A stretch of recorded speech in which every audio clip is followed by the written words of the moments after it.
it too. Very good. There's supposed to be a more elegant way to do this, where you kind of like pry it off individual leaves. Can't figure out how. You've been waiting for a while to break the circle. Is that breaking up the cake starts a new process, or just? No. It just I haven't started eating it or drinking it. You can eat tea. It's safe to eat.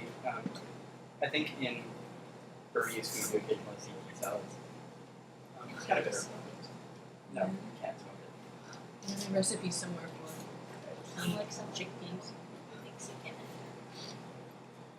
Alright, hopefully slightly Yeah. stronger version. Parts of China, they do things with the wine. pretty good. I've always found the idea of like cooking food and tea particularly.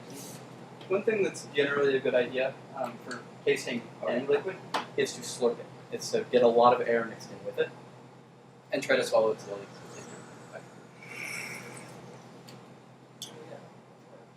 Yeah, here the smell is exactly what it's supposed to be, but it's a little bit too astringent. It's kind of got a little bit of weird bitter stuff going on. But this is what oolong is supposed to smell like, or at least like it's a tea one.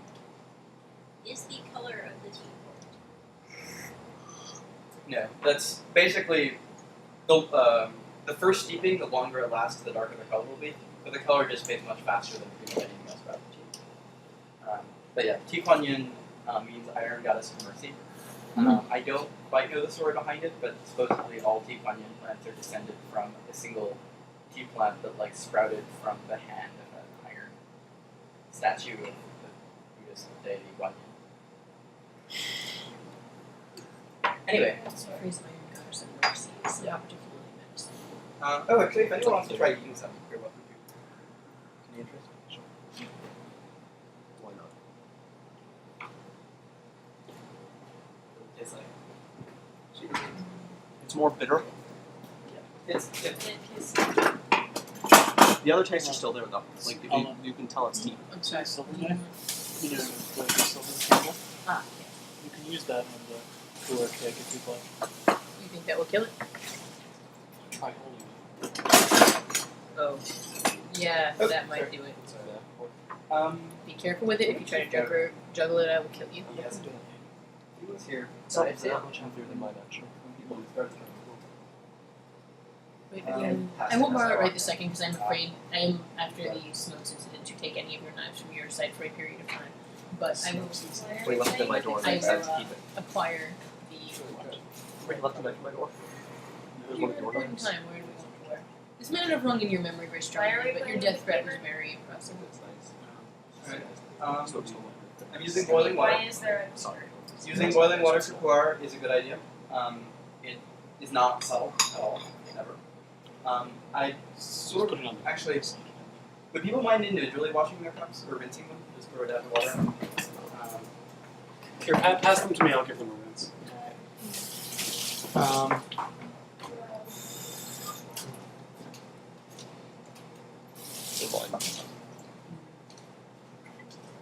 Yeah, pu'er is black. Pu'er, when it's steeped well, and so for the right kinds of tea, it will be okay. It'll look like coffee. I'm not sure that this is quite the kind of thing to expect that from, but it'll still be much darker than most black tea.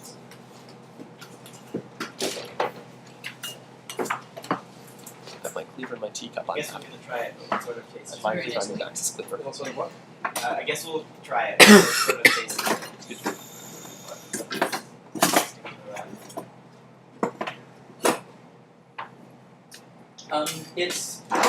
It's rotting dried leaves.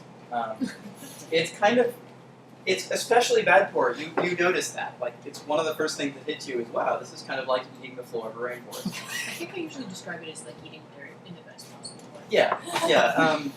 I hope it will also taste more interesting than that, but that is the fundamental kind of attribute of the Tibetan style pu'er. It's not made in Tibet, but just the way they prepare it there is you pour boiling water, a small amount of boiling water over a lot of pu'er, and leave it to steep in a hot pit overnight. And it's thicker than espresso. It looks like crude oil. It's stupendously bitter, and it's like eating like blood or it's kind of gross. When I was first getting into pu'er, I tried this and like was very tempted to like forswear tea forever. probably what it In the Civil War, they used to brew coffee out of dirt. For real. Yes. That's very sad. Yep, slurp. This is much hotter, so it also matters to not burn your tongue.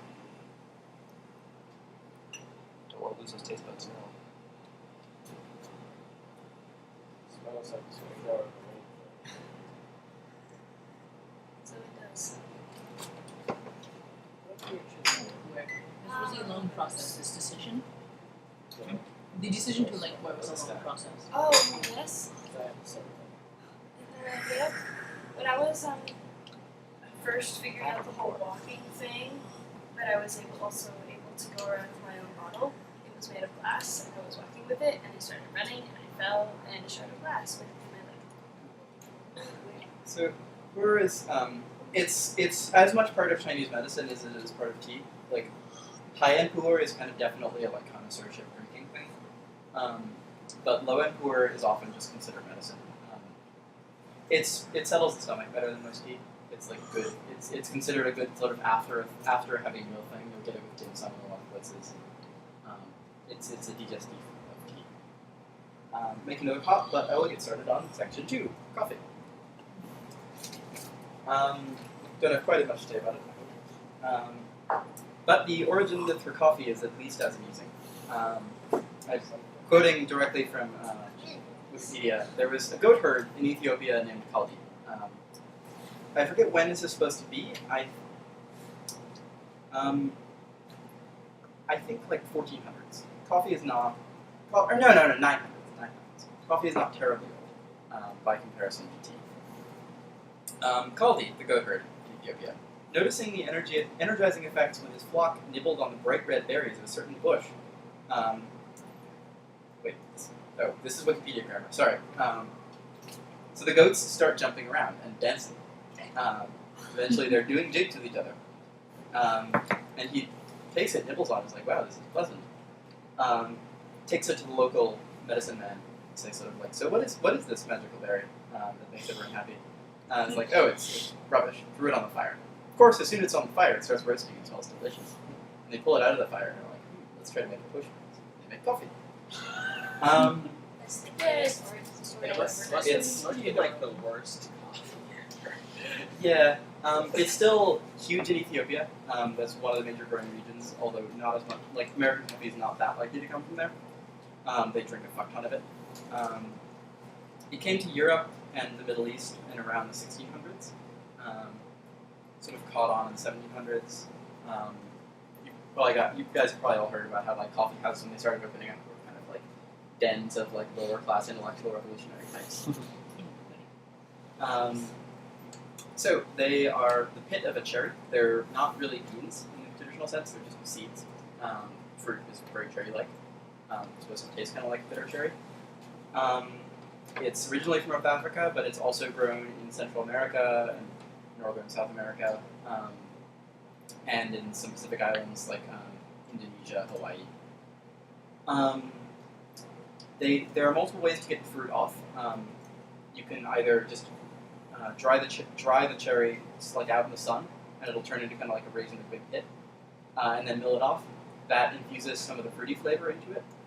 Or you can sort of get everything wet, let the cherry start to kind of soften, and then scoop it all off, and that makes it a much sort of purer coffee flavor. Generally, the dry method of the fruitier method is used in Brazil and Ethiopia, and Central America and Pacific Islands use the wet sort of cured to go forward method. It's traded green, which means dried and prepared but not roasted. It's the second highest traded commodity on Earth, I think by